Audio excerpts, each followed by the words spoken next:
Are you ready? Sea of Red, it's time for another Fireside Chat, the official podcast of Flames fans. It's go time. Well, we're 3 games into the first round series against the Dallas Stars, and I don't think it's gone the way any of us expected. The Flames are down 2-1, and as always, I'm Dan alongside Matt, and we're here to break it down for you. Matt, I know neither of us predicted this last week, but are you sitting here now surprised that we're in the situation we're in? Well, this is exactly, like if there was no change to how Calgary played in the postseason, this is exactly what I expected from this team. And, they've been true to form over the last handful of years in the playoffs. And, realistically, they should be up 3-0 in this series. You give up 4 goals in 3 games, that easily should be a 3-0 series lead. And yet they're getting in their own way, and they find themselves down. And, if Dallas figures out their own game effectively, the Flames could be quickly out again. It kind of feels like whoever can, get their game going entirely is going to win this one. Yeah, and it's, it's one of those things that, like, when your most effective player in this series has been Trevor Lewis, and your second best has been Brett Ritchie, and your third best is Dylan Dubé, your team's going to have some problems. And, that it's just one of those things that this team lacks a whole lot of things, especially, and I'm not going to criticize the defense group because they've done an amazing job in this, 4 goals in 3 games. Markstrom's been great. Let's come back to that thought. Let's talk about the week and give some context, and then we can come back and talk about individual groups within. Yeah. Game 1, the Calgary Flames opened the series obviously in the Saddledome against the Dallas Stars on May 3rd. On Tuesday, this was quite a game for the Flames. A wild end to that first period with 2 fights. Klingberg and Anderson both got tossed out because of the secondary fighting rule. I thought in this one, really, the Flames played well in the first. Dallas didn't get a shot for the first, I think, 10 minutes. The Flames came out playing their game, and Dallas managed to get back into it in the second, but the Flames ended up getting the win 1-0 in this one. You were in the Dome for this. What was your observation, Matt? Well, I thought that the Flames came out with the right energy. They were engaging physically, playing a simple game. Anytime Dallas tried to enter the Flames zone, the players were forcing the plays at the blue line, forcing them to dump. They would get back in time. Either the goalie would get the puck over to the defenseman, or the defenseman would recover it, and the puck would be right back out. And as the period went on, things got a little bit disjointed, and it wasn't really bad throughout the first, but then that whole fighting mess at the end of the first period ended up creating a lot of havoc in terms of line matchups for both teams. With when you're missing your first pairing defenseman on both sides, like it's tough to make adjustments for that. But Calgary looked more off balance than Dallas did, and it's like it got into their head a little bit, and they were eventually able to regain themselves and then shut it down in the third period. But it took a while for them to sort themselves out. They got a little distracted by the whole, fighting major stuff. And that's the best way to put it, is they got distracted. Mm. And I would say that distraction carried over to Game 2, which was also in the Saddledome on Thursday. This was a very similar game, I would say, in the way it broke down in this style of play we saw to Game 1. But in this one, the Stars ended up getting 2 goals, one from Joe Pavelski, and Michael Raffles scored on the empty net. What do you think? Very similar to Game 1? In a lot of ways, yes. The Flames pretty much shut the Dallas Stars down until the third period, when a few Defensive lapses because they were trying to score, caused some turnovers and some chances for Dallas, which Markstrom easily handled. It wasn't much of a big deal for him. The main problem with this game is that Matthew Tkachuk is still an immature player. And How so? I think because he went after John Klingberg it right off the hop. And then did so again in Game 3, which we'll get to after. Yeah, you want to send a message to, because Klingberg after Game 1 made some commentaries, but Tkachuk needs to grow up, and he needs to learn that, if he wants to be that pest guy in the postseason and be effective at it, the first and foremost thing that you have to do is score goals. And, if you're doing that, like that, and generating offense, that is your primary concern. If you're wanting to be a dick and showing off some physicality and all that kind of things and doing things to annoy the other team after the whistles, great. But that's clearly the secondary thing. And, if you're looking at guys like Brad Marchand or even before guys like Claude Lemieux, when it came to the playoffs, first and foremost, it was, I want to score on you. And then, the goalie stopped the puck. Now it's time to be a jerk. And Tkachuk instead is choosing to be a jerk first, taking himself out of the play, and then, having to play catch up. And it's throwing a good portion of both the first line and basically everything out of whack. And when you have 100-point scores sitting in the box for 5 minutes, it's not really helping you. No, it's stupid. And, if there was one player to blame for us being down 2-1 in this series, it's Matthew Tkachuk. He hasn't scored a goal. He has 2 assists, I think. That's just simply not good enough. And he deserves to be criticized. It's just simply not good. Well, let's come back to Tkachuk, and we'll talk about him a little bit in Game 3. But I agree with you. Matthew Tkachuk, I think, is maybe playing more on the emotional side than maybe should be, especially for a top-line guy. And we saw that again in Game 3. Game 3, Calgary was in Dallas. And in this game, Matthew Tkachuk got into a fight in the first 2 minutes and played just 13 seconds of the first 9 minutes and 37 seconds of the game. So again, your 100-point scorer in the box. I would say that not just Matthew Tkachuk, but with a lot of these guys who are getting penalties, it's disrupting the Flames game. I mean, there was pretty much 10 minutes of this third game, and I'm not sure I'd have to go back and look at the stats for Game 2, but so much 4-on-4 time. We're getting guys that are being played way too much, guys who are not, getting enough time because of it. It's really messing things up for the Flames. Yeah, and how would you say, in the first game, the first period when they were at their most effective in this series, they were being physical. They were finishing their checks, and if you remember back to 14-15 with Michael Furlan, the whole team, what made them successful in that first round series was that they were engaging physically, finishing each check, but that was it. There was no extracurriculars unless Vancouver instigated. Because you didn't see Furlan going and beating up Bieksa just because Bieksa was there. It was Bieksa jumping him instead and him responding. And it got Vancouver off of their game. And in the first period, in the first game, that's what the Flames were doing. It was quite effective. Each line, you saw guys like Coleman getting hits. The Lucic line was being physical. Everybody was engaged. Tkachuk threw that massive hit at the end of the period against Klingberg. Everybody was doing the right thing. And the thing is that that's how they've been successful all season. You've basically been playing playoff hockey all regular season. And then when you come time for the playoffs, you're not playing the way that made you successful in the first place.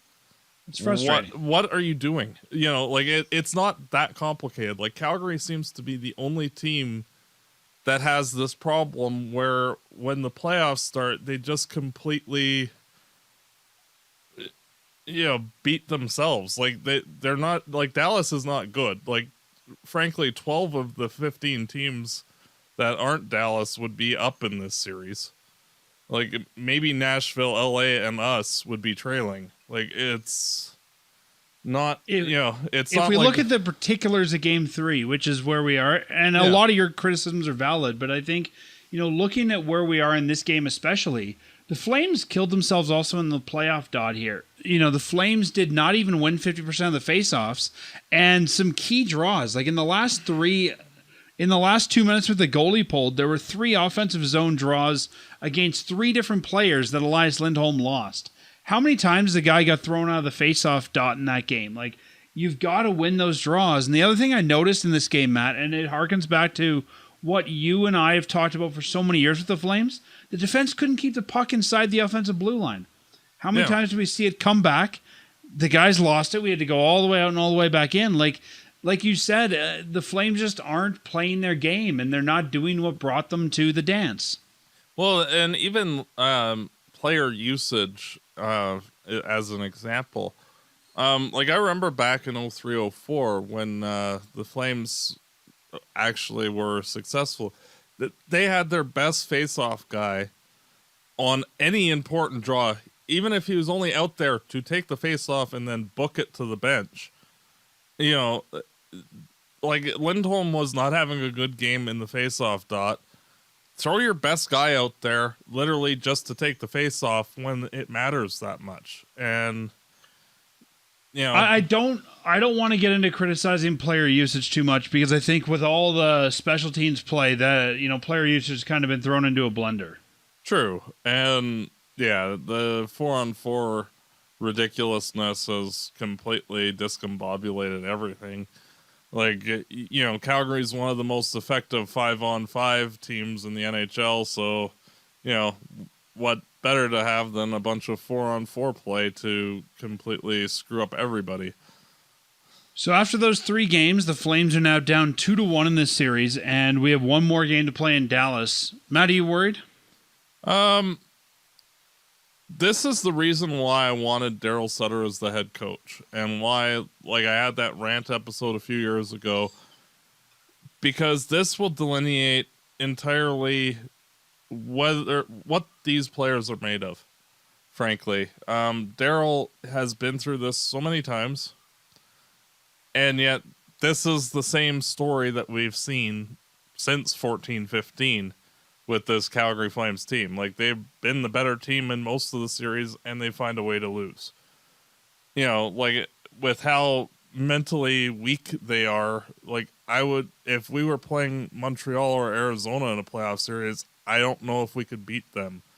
And it's not because of the other team. And, it's one of those things that this team needs to mature in order to take that next step. And Daryl's pretty much the best guy available as a coach, period, to be able to get that out of them.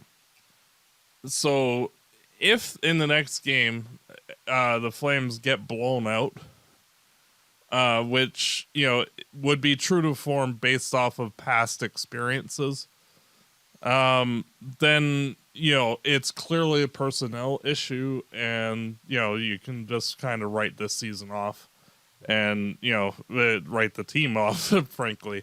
But you're saying if they get blown on the next one, right now sitting at 2-1, are you worried that's going to happen? Are you sitting here panicking about the Flames being down by 1 game? And let's be honest, as bad as it feels and as much as we weren't expecting it, the Flames are down by 1 game.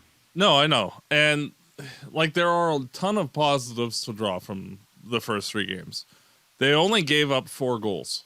I'm not counting the empty netters, because that's like, there's one of them was literally in the last second. It's like, yeah, who cares? But, like 4 goals in 3 games. Markstrom has been playing relatively good for him. Couple of bad rebounds in game 3, but I think Markstrom is the guy that needs to get credit for every game that the Flames have played so far. Yeah, especially because he's not good when not getting a lot of work, and like in the first 2 games, like only having like 16 shots each time, like that's not a ton of rubber being thrown at him, and for him to be sharp in each of those games has been helpful in keeping the Flames in the games. And when I look at those 4 games, I don't think any of them are probably Markstrom's fault. No. And conversely, like everybody in the media seems to be praising Jake Ottinger for being a stellar goaltender, and frankly, I'm not seeing that from him. He's giving up way too many loose pucks in front of him, and if the Flames were there, that was what frustrated me in Game 3. There was a lot of big rebounds that Ottinger gave up, and Calgary wasn't in the right position to capitalize on them. Like, no, they needed guys in front of the net, and when those big rebounds would be given up, Dallas would take them and just go back the other way. And we need more guys that are standing right in front. If you look at the goals Dallas is scoring, they're all tips or deflections because Markstrom can't see.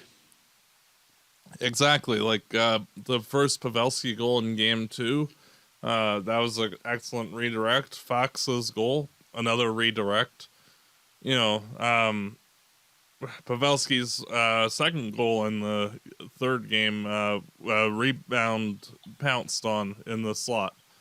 You know, and it's those kind of things where, you know, like, frankly, like, the Flames should have 2 players standing in front of the goalie at all times, ready to deflect pucks when the puck is at the blue line.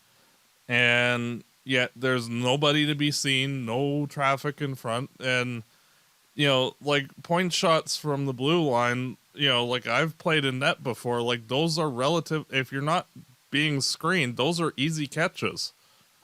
And, like, you're never going to beat an NHL goaltender with that. So, you know, it's like, what's the point of taking the shot if you have no traffic? And yet the Flames have no traffic. So it's just befuddling because of the fact that that's how they've played all season. You know, congesting in front. And yeah, okay, Dallas is trying to box them out, and that's fine, but you have to muscle your way in there. And it's just mentally weak performances by the forward group. So I'm going to go back and answer my own question here. We're down 2-1. I'm not worried at this point. The Flames are down by 1. There's still 2 Dallas wins to be had. Am I a little disappointed? Yeah, I'm disappointed. And you've pointed out a lot of the reasons I'm a little disappointed. The Flames aren't playing their game. But with 2-1 in the series, we knew it would happen at some point, right? The Flames aren't going to breeze through and play 16 games on their way to sip from Lord Stanley's mug. And I'd almost rather the Flames run into this now and figure out how to battle back from the adversity in round 1 than wait until round 2 or 3 or 4 and you know, when it might be too late. So right now, I'm not worried. No, who knows what's going to happen in Game 4. I don't want to talk about, you know, what could happen right now in that game. But as we sit now, I think the Flames know what they need to do. And I'm not too worried. If we go down 3-1, I'm worried. But right now, 2-1, still a very winnable series. Yeah, and like you look at 03-04, just to harken back, like the Flames went down 2-1 in that series against Vancouver, and yet rallied and won that game or that series in 7. And you know, like, I mean, I'm not as excited that we're going to win or convinced we're going to win if we're down by 3 and we're trying to win 3 before they win 1. But 2-1 is very doable. Yeah, and like, frankly, like, the Flames, I thought, did a little bit better with getting more shots in Game 3, and they need more of that. And like, frankly, they should, with how effective they're playing defensively, they should be pumping 40+ shots on Ottinger every game. And but they need to be congesting in front of the net more and doing the little things. And, you know, I think that the team needs a little bit of a shakeup in terms of the lines, just because. So let's go there. I've been thinking the same thing. What changes? Let's start with the forwards. What changes would you make on the forward side? I would just flip to Foley and Coleman. So you're thinking that the second line then should be Mangiapane, Backlund, Toffoli, and the third line Dubé, Yarncroke, Mangiapane, Backlund, Coleman is your second line, and Toffoli, Yarncroke, Dubé is your third. Yeah, and I think that because the Mangiapane, Backlund, and Coleman line was extremely effective when they were together during the season. I think returning to that and seeing if that they can get them going, and figuring out what the heck Tyler Toffoli's doing. Like talk about somebody who's been MIA for a month. If he can get going with Dubé, and the first line just needs to focus on the whole generating offense thing and a little less on, Klingberg said something, let's punch him. At this point, do you think maybe there's something to be said of moving Matthew Tkachuk down to the Mangiapane backline line, either putting Coleman or Toffoli on that first line? You could do that. Conversely, you could move Gaudreau down in the lineup too. I think Gaudreau you probably need to keep there, but I'm just thinking Matthew Tkachuk getting all his penalties, maybe it's a bit of a demotion for him. And then if he's in the penalty box, not going to hurt as much, losing one of your top line guys. Yeah. One way or another, there needs to be some sort of alteration in the lines. I don't disagree with your idea for the second line. I think if it was me, I'd go with a more, experienced second line. I'd probably go Coleman, Backlund, Toffoli. Move Mangiapane down with Dubé and Yarncroke. I don't think Yarncroke's looked great at this point. It might even be worth trying Carpenter there. He's been good defensively. And on the defensive side of the puck, I have zero complaints with how he's playing.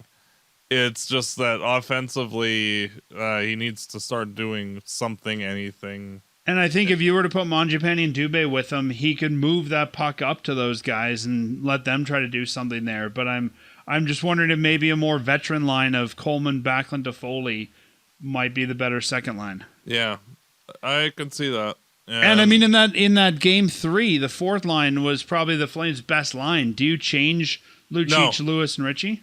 No, and if anything, bringing Ruzicka into the lineup, if he was available, I don't know if he's up with the team or not. I wouldn't be surprised if he's been sent back down. Let me check. Yeah, I think the only extra forward they're carrying is Carpenter. Okay, well, yeah, then never mind. But yeah, that would be about the only addition to the lineup that would make some sense. And who would you take out to put Ruzicka in?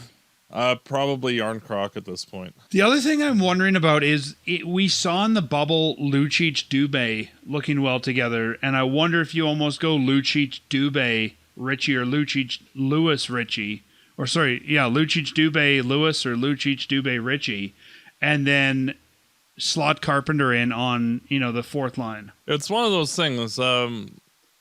Lucic himself needs to, I think, be a little bit more physically engaged. And, frankly, in the last game, it should have been him fighting Klingberg if somebody was going to fight Klingberg. And not Tkachuk. And he wasn't. I don't even think he was on the ice before the Klingberg fight. So no, it's hard I know. for him to do that. I know. But it's one of those that the team should have had a conversation about that prior to the game. And we don't know that they didn't. And Matthew could have gone cowboy on them. You never know. Yeah. It's one of those things that it just, everything is so many mental unenforced errors that the Flames have literally just given Dallas 2 games for no reason, really. And so the mental errors is interesting, and I talked about this today. I was on the Shifts and Pucks podcast with our friend Kevin Olenek, and I said to him, it feels to me like the problems with the Flames are not on the ice; they're between the ears. Yeah, and it feels to me like it's all mental issues, and there's only so much of that Daryl can coach unless he's going to go out there, grab his brothers, and do it himself. I think that really at some point it's got to be, you know what, guys, this has to be, you're the only ones that can fix this, and the issues are just between our ears, and we got to figure out what that issue is. Yeah, and it's one of those situations that, how would you say, with the Flames playing as good as they did in the regular season, Treliving did every part of his job that he's supposed to. He went out and got a top 6 winger, he got a middle 6 winger, /center, and a fourth line center. Those were the Flames' real needs. He addressed all of them. So his job is done. Daryl Sutter, led the team to a 50-win and second best season in franchise history. He's done his job. the Flames' failures, if they do go on to lose this series, there are no questions on Treliving or Sutter. It's literally all on the players. And, if they can't figure it out, things do have to change. And it's like you've removed every excuse possible. Now it's on you guys as a group to either figure it out or get out. And, it's just ridiculous. If you remember early this season, Daryl had some comments that the guys weren't, and I don't remember the exact comments, I have to go look them up, but the guys weren't kind of doing what he said. They were still doing what they were used to under other coaches and sort of doing their own thing. And I feel like maybe that's what's going on here as well, is maybe everyone's excited for the playoffs and sort of forgot the team mentality and everyone's out there doing their own thing. And I think it's aided by the fact that, our lines have been jumbled. We've been playing a lot of 4-on-4. Like, I'm not saying those things are an excuse, but I just think at some point maybe Daryl has to step back and say, when you guys are ready to do it my way, let me know. Yeah, because this is one of those things where the Flames are lacking significantly in maturity. And, it's like Gaudreau, he's 28. Like, when are you going to actually show up? Like, he's been bad as well in this playoffs, just like he's been bad for his entire career. Like, I saw a stat today that of all the 350 players who have played 20 minutes 5-on-5 since 2017, he is literally the worst forward out of any team at all. And it's like, dude, it's kind of your job, and you're looking for a big paycheck this offseason. You think you might want to actually do something, because at this rate, like, it's all about legacy. And I harken back to the Buffalo Sabres of like the late aughts when they were actually competitive, and a guy like Thomas Vanek was always perennially a top goal scorer in the regular season, had 50 goals one year, was always awesome. Then the playoffs happened and he completely disappeared. And then he eventually got a reputation of basically being a regular season performer. Gaudreau and Tkachuk, with how they've played this season and every other season, they're both looking like that. And it's, if you guys want more, you have to actually do the work. And there's nobody that can do the work for you. You actually have to do your homework. And let's be honest here, it's not like some of the blowouts we've seen. We're not seeing the Flames losing 6-1, no. 6-0. I don't think the Flames are playing bad hockey. Like, no. When you're saying that they need to do the work, I'd say the Flames are working. My sort of summary of this, the Flames are letting Dallas dictate the way Dallas wants this to be played and getting in the Flames' head, as you talked about with the fights. I think Calgary needs to get back to playing Calgary's game, even if it's going to be 1-0 games. I think Calgary needs to get back to playing at Calgary's way. Well, and I'm specifically in that particular case was talking just about Gaudreau and Tkachuk. Like, basically most of the other players throughout the lineup are doing their job effectively. Like, Michael Backlund has been effective in what Michael Backlund does. Hasn't translated to offense because Toffoli and Mangiapane have struggled. There's only so much that Backlund can do by himself. Dubé, it's the same thing. His line mates have let him down.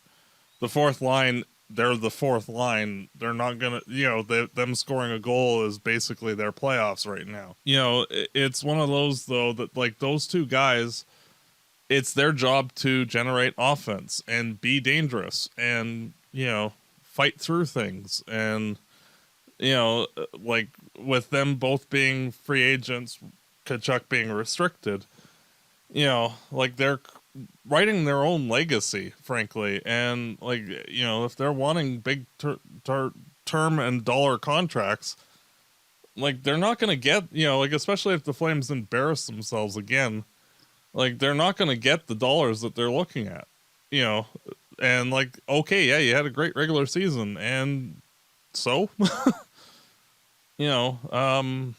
it's one of those things that like certain players have to step up. And the thing is that the team has played exceptionally well in the 3 games for most of the games. They're limiting Dallas to very few chances throughout the contest. 4 goals against in 3 games. Like, there's very little else that you could ask from the group. And yet, on the offensive side of it, all the players that are supposed to be there to do anything are complete no-shows. And I understand your concerns with Gaudreau and Tkachuk, and I have some of the same concerns, but let's also say that those guys not only need to look better, but so does the rest of the lineup. I mean, talked about Toffoli earlier. He needs to be scoring. Mangiapane needs to be scoring. Coleman needs to be scoring. Like, we can't just rely on Johnny to score all our playoff goals. I know. And it would be different if, like, the Flames were actually scoring, but, you know, like, you have 2 power play goals from Lindholm. I think no, the second one wasn't a power play goal. My mistake.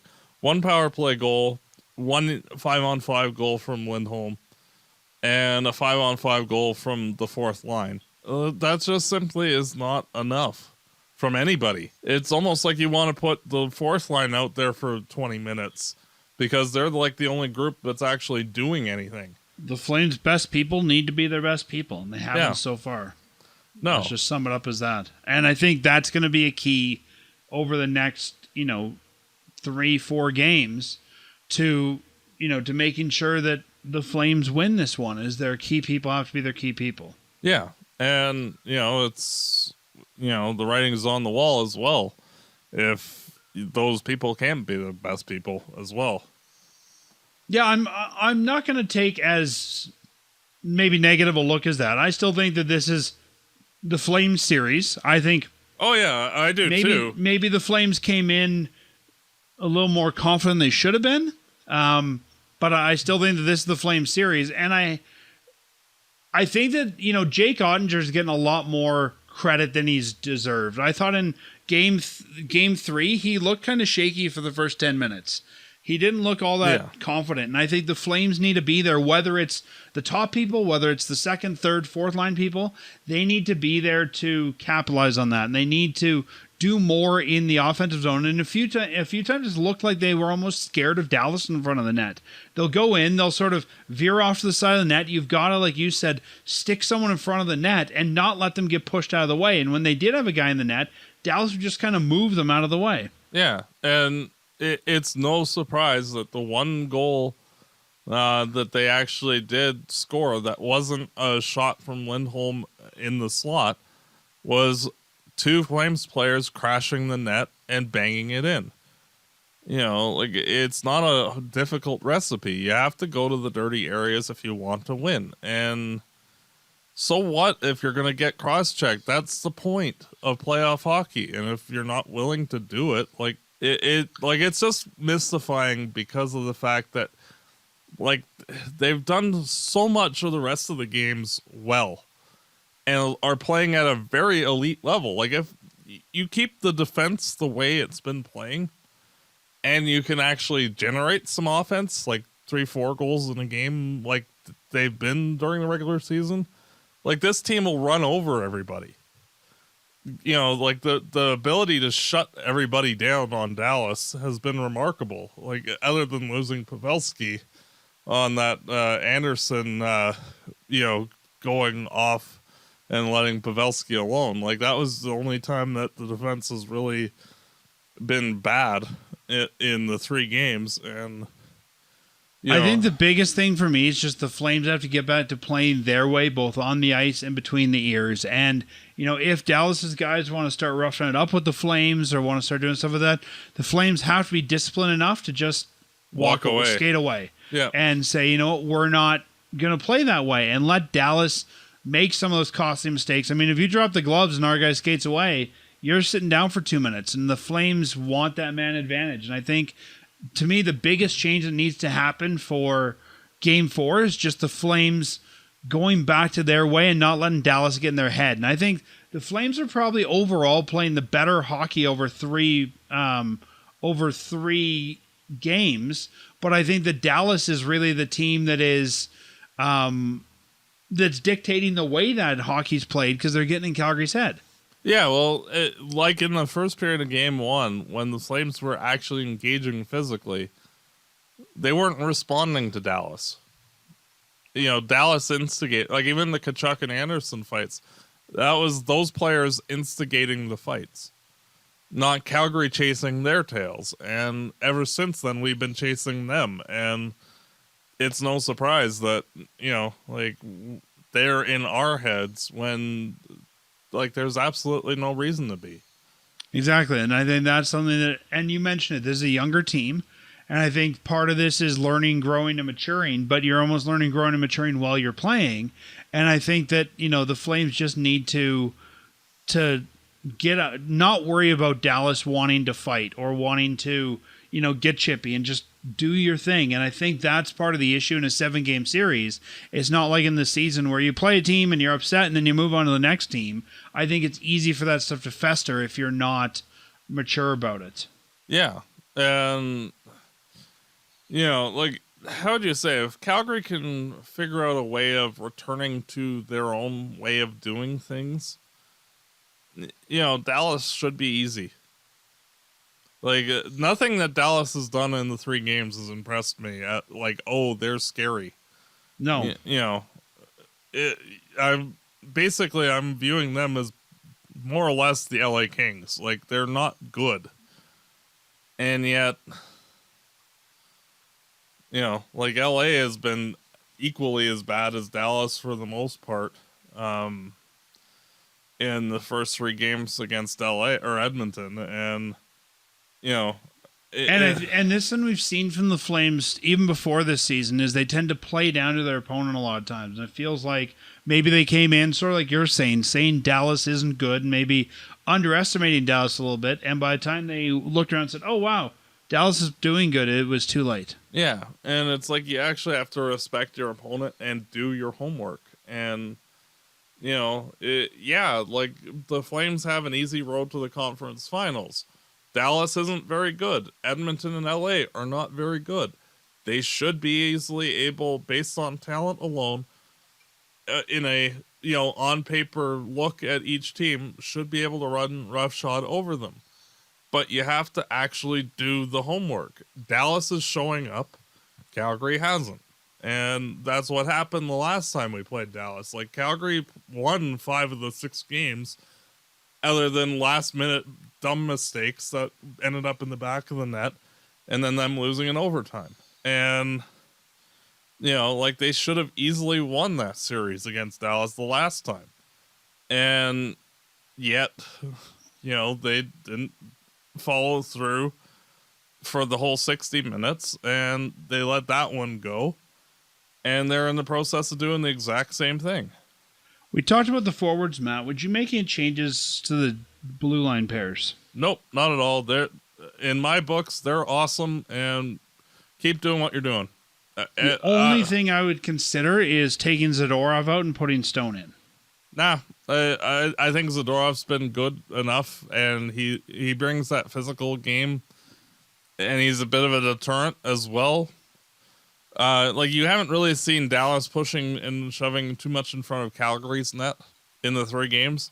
There's a reason for that. And a guy like Zadorov, nobody wants him to actually grab them and start punching. So, no, it's true. And I guess where I'm coming at with that, and I get your comments on Zadorov, and I think he's doing those things well. But I think that Stone has a better shot than a lot of the guys in our blue line right now. And if Calgary's looking for a way to move that puck up the ice in the offensive zone, Stone might be your guy. Well, to bring him up, I wouldn't mind dressing 7 defensemen and sitting Richie as a forward. And have like Gaudreau double shift. Or, somebody else double shift. And I guess in that case, maybe you take Goodbranson out, because I think Goodbranson's been good, but he's been there. Well, if you let, you're playing Stone, like, you're more or less using him on the power play, mostly. You could even slot him in as the 12th forward briefly, for a shift here and there, because, it's not relevant, and you can shift him in occasionally 5-on-5. It's not like, how would you say, Stone, if he gets more than like 7 or 8 minutes, it's probably not, if he's as a seventh defenseman, not necessary. But his shot on the power play, I think, could be a very useful thing. And I certainly wouldn't mind them dressing 11 forwards and having some line juggling on that end. If you want to do 11 forward, 7 defense, I think that's something you do when you're up in the series. I'm not sure that's a decision I would make as the coach right now if I was down. Mm-hmm. I think that's maybe something I do if I can get, maybe in round 2, a 3-game lead, and then you can experiment a little bit. So, Matt, we've talked a lot about issues and a lot about what's not working. If you were in the dressing room right now and you were having to put together that plan for what needs to change, what tangible change, I guess, needs to be made for Game 4, what's that change or changes? More shots, shoot all the time, period, just fire the puck on net. But more importantly, people in front of the net. And frankly, if the Flames are not getting 40+ shots, they're not doing good enough. And, just keep shooting and keep shooting and keep shooting. And if you have guys in front, bang home the rebounds and just keep crashing that net. Have guys pushing and shoving it in front of the net after the whistles. That's fine.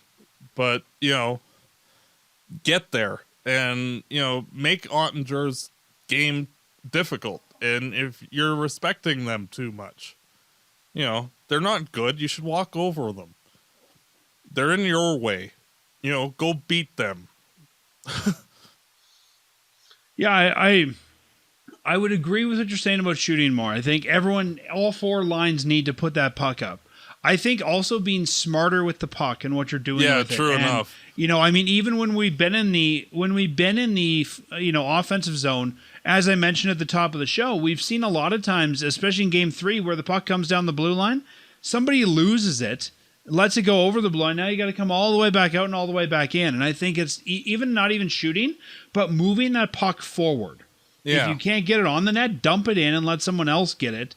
But I think the Flames have not been playing as they say in hockey, a north-south game as much. They've been playing around with the puck. I think in the neutral zone, someone's been maybe afraid of Dallas a little bit more and trying to hold it and secure it. I think it's just play hot potato with that puck, move it to the guy ahead of you, and then just get it towards the net. Yeah, and skate towards the net too, with the puck. If you're behind the net, I've noticed a lot that Dallas leaves a little bit of space there. You can skate, and I saw a couple of times the Flames actually crashing the net effectively. They should do that more. If Dallas is giving the lane, go for it. What's the harm? The goalie makes a save. Okay. Well, at least you tried. And instead of, waiting for Dallas to reset themselves. It's... I'm convinced that Ottinger is not as good as he's looked. I don't think he's got a lot of good chances. And I just think putting pucks and putting traffic towards him is, I'm not even going to say high danger shots, but just putting a lot of pressure on him is what's going to make him crack. Yeah, and when Calgary has, in the regular season and in the playoffs, when they've gotten in his face, they score. If they let him see things, they don't. And they're not doing, there was that one shot by Hannafin at one point in the game yesterday where there was literally, the Flames had complete control of the play, and there was nobody at all anywhere near Ottinger, and Hannafin just decided to shoot it on net. And it's okay, awesome. Way to end the play there. We had them on the ropes, and now they get a line change. And I think outside of putting the puck on the net, like we both said, is you've just got to play smarter hockey. You've got to stay out of the box.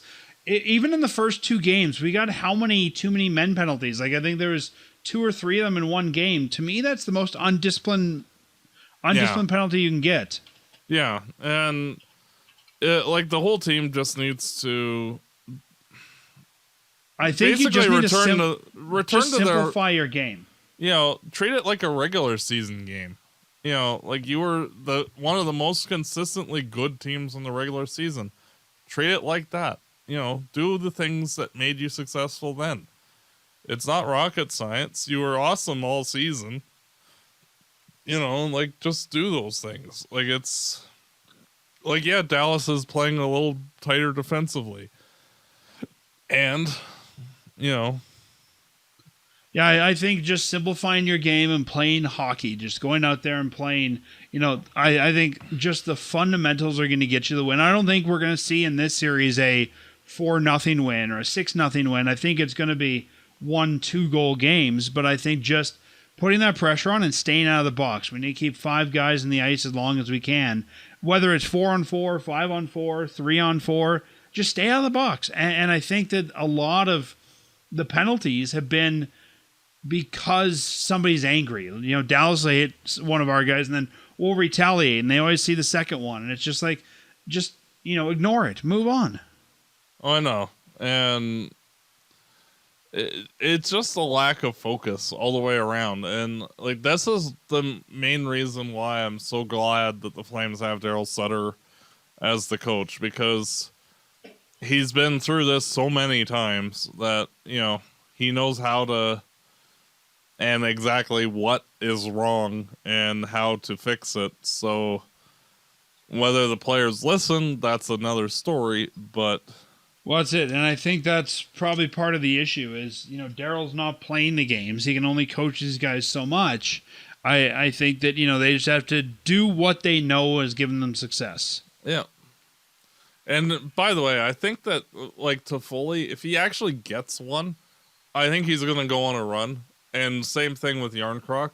It's just they need to get one actually to go over the line. How, even if it bounces off of them, they just need something to give them. That's true of a lot of the guys in the middle six. I can see that being the case with Yarncroc, with Toffoli. I can see that being the case with Mangiapane. I can see that being the case with Coleman. Because especially Toffoli, like, yeah, he's been bad for the last month, but like, he's getting a lot of good chances in good areas, and the puck just hasn't gone in for him. And like, he's starting.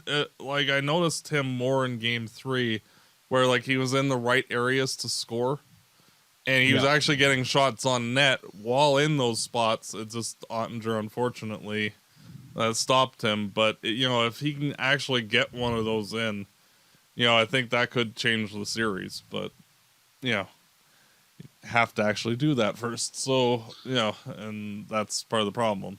Yeah, and I agree with you about. I'm not going to go as far as saying Toffoli's been bad. I don't think he's been producing the way we expect him to, but I wouldn't say he's been a liability or not doing his job. But I think that, he's definitely not been scoring the way we want, and I think he needs to get that monkey off his back. Mm-hmm. But it'll be interesting to see what adjustments the coaching staff makes. If there's changes to the lineup, if there's changes to player utilization, I think that's going to be a lot of the sort of the thing that can be controlled, right? And we'll see if there's any controlled changes that come out. But if you listen to the players talking today and after last night, there doesn't seem to be a lot of concern. And of course, that's probably partly posturing for the media. But the Flames, I think, rightly still look at this as we're down by 1. Yeah, and like Coleman, I think it was, said like there's not a lot of panic in the team. Yep. And it's a double-edged sword. Like, there's being calm and there's being dead on your feet. And like, the team needs to, I think, play with a little more urgency while not like being a tire fire. Like, we've seen, like, when Gaudreau's frustrated, like, he tries to feather the pass through like 8 people to get it to where it needs to go. We don't need that level of desperation, but just more urgency like, hey, we're actually down in this series. We got to fight back, and some actual fight in them, which we haven't really seen at any point this series. I think in the next couple of games, they're going to have to manage execution and desperation. They have to play with some desperation because they are down, but they're also going to have to make sure they're executing the way that they need to and that we know they can. Yeah. It's frustrating. And like I really hope that they weren't in this spot when we recap See, the and first two games, I'm not frustrated. I may be a little bit more disappointed, but again, I'm looking at it that we're only down by 1. Now, if they lose again tomorrow night, then I'm a little bit worried that the Flames are down by 2 because it's hard to come back from a 3-1 deficit. But right now, I'm not all that worried. Yeah.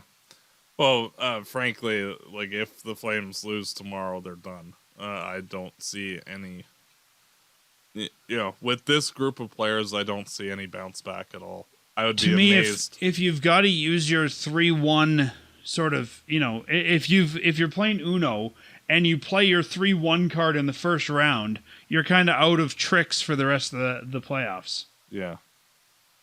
You're out of power-ups. Yeah. I know, and it's one of those, like, you don't want to be... Like, it's such a tough spot because, like, for the next 2 games, they have to basically be perfect. I don't know if that'd be perfect. They have to be better than Dallas. And I think that, the Flames have been I wouldn't say the Flames have been playing really good, but I think they've been the least bad team the last couple games. And I think that's going to have to continue. Yeah. I mean, it's not like there's any game we can look at and say, Calgary didn't look good. There's some certain details in each game that they need to clean up. But I think Calgary's been playing the better full 60 minutes in each game. I agree. It's just, and by perfect, I mean, like, in terms of results, getting the wins. Not so much, like, game to game, minute to minute, and all that. But it's just very frustrating because of the fact that, like, this team, like, they have, because the fact that we've basically seen this story each of the last times that we've been in the playoffs, all the way back to when they beat Vancouver. It's disconcerting because it's like, oh, this story again. And, you begin to, like, I'm glad that the next game is in Dallas. Because if it was in Calgary, like, the whole Saddle Dome would be quiet all game. Just like, on pins and needles, like, are you going to screw up? Are you going to screw up? And, at least being in Dallas, they don't need to worry about that. And hopefully they're tied coming back so the fans can be raucous and give them some energy. This really is the tale as old as time for this team, right? They look good. They get to the playoffs. They haven't been able to capitalize for a number of years. And I think this year is really that year to figure out. And I don't want to get into this discussion today. Let's just get through this round. But I think, as you said, if the Flames can't do it this year and even get out of round 1, then there's some bigger personnel issues. With GM's done his job, we have the right coach in place, the coach done his job, then you've got to start looking at bigger potential changes in the offseason. Yeah, and it's one of those things that, like the Flames had Giordano and Brody. And, they were the mainstay on the defense for all those years. And they moved away from them and got new people in. And the defense has been better than it ever has been in the last, since Regier left, basically. And, the thing is that, up front, if the Flames have to undergo changes up there as well, the Flames have the best farm team. So they have 3 really good young players down in Stockton that can easily come up next year. And they have a whole bunch of cap space to play with. Let's wait and have that discussion after this series. I'm just, it's one of those things that it's not like the Flames are boxed in, is what I'm trying to get at.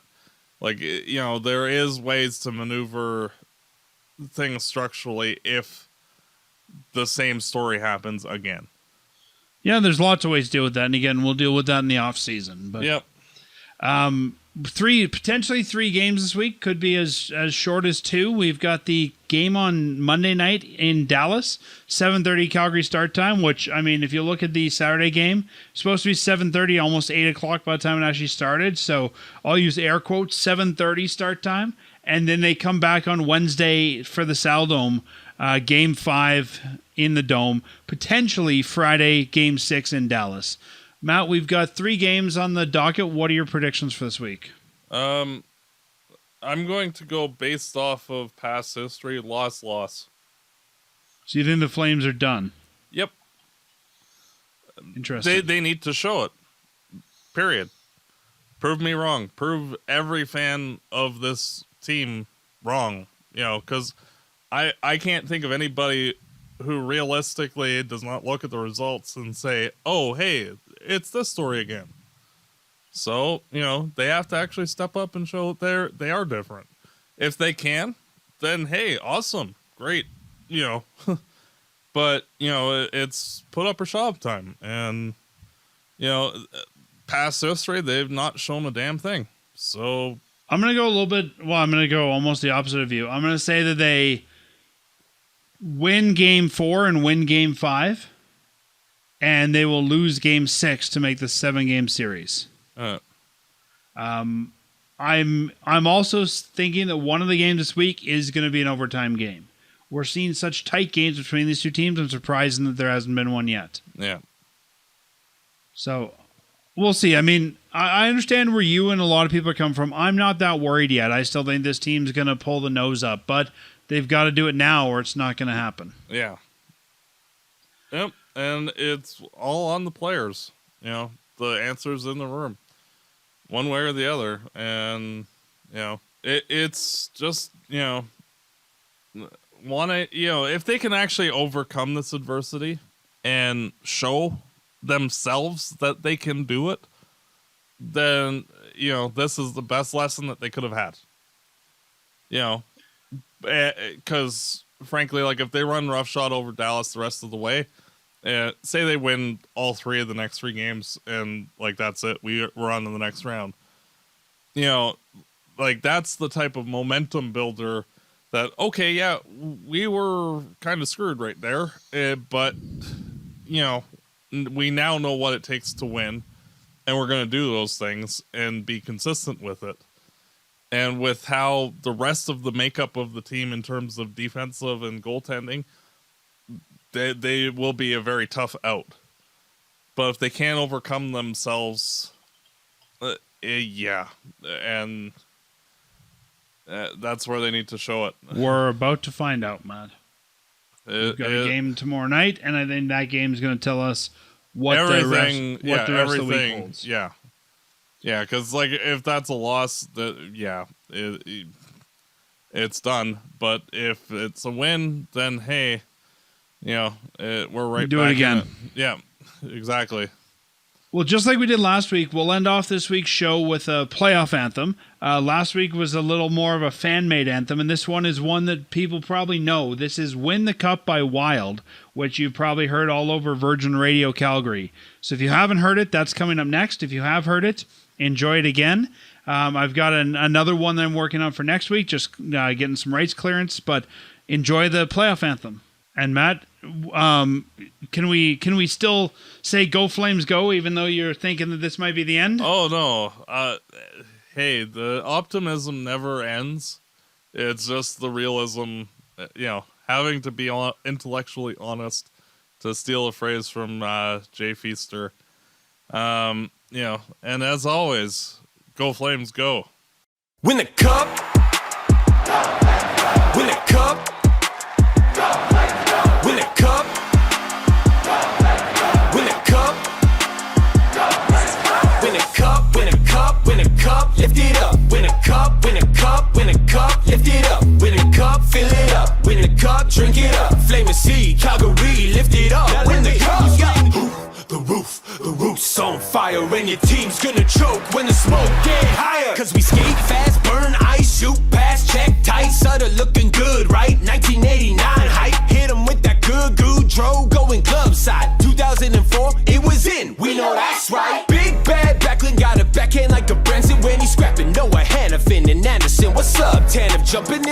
Shillington, he moving up like a Chuck in the clutch. You know he don't give a fuck. Win a cup, win a cup, win a cup, lift it up. Win a cup, win a cup, win a cup, lift it up. Win a cup, fill it up. Win the cup, drink it up. Flame and sea, Calgary, lift it up. Win the cup, coming with the body rock. Number 17, like a Red Mile party block. Ain't nobody messing with Sedora, that's just silly talk. We just do the Lindy walk, Andrew Mangiapane hot. So what you gonna Dylan do, babe, about it? We keep it rolling, giving, going, tic-tac to Foley and Monahan. Cole, man, yeah, they know the plan. Go get a ring on your finger and a cup for the fans. Cause we skate fast, burn ice, shoot past, check tight. Sutter looking good, right? 1989 hype. Hit 'em with that good dro, going glove side. 2022, this is it. We know that's right. Big Brett, Richie, and Cabranson gonna get you. If we're dancing, put your hands up, man. We fighting for the cup. Got Big Bad Marky with a broom in the crease. He's a thief, steal your gold, send you home with the sweet. Win a cup, win a cup, win a cup, lift it up. Win a cup, win a cup, win a cup, lift it up. Win a cup, fill it up. Win a cup, drink it up. Flame and sea, Calgary, lift it up. Win the cup, yeah. Boy, Cali, better saddle up, Sally. Trevor Lewis, Michael Stone, Ryan Carpenter. Money, we doing this for you, baby.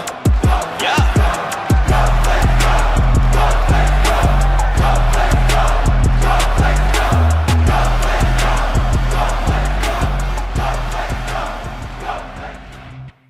Fireside Chat is hosted by Dan Stevenson, co-hosted by Matt DeBorg. This episode produced and edited by Peter Marino. Fireside Chat is licensed under Creative Commons license. For full license details, visit firesidechat.ca.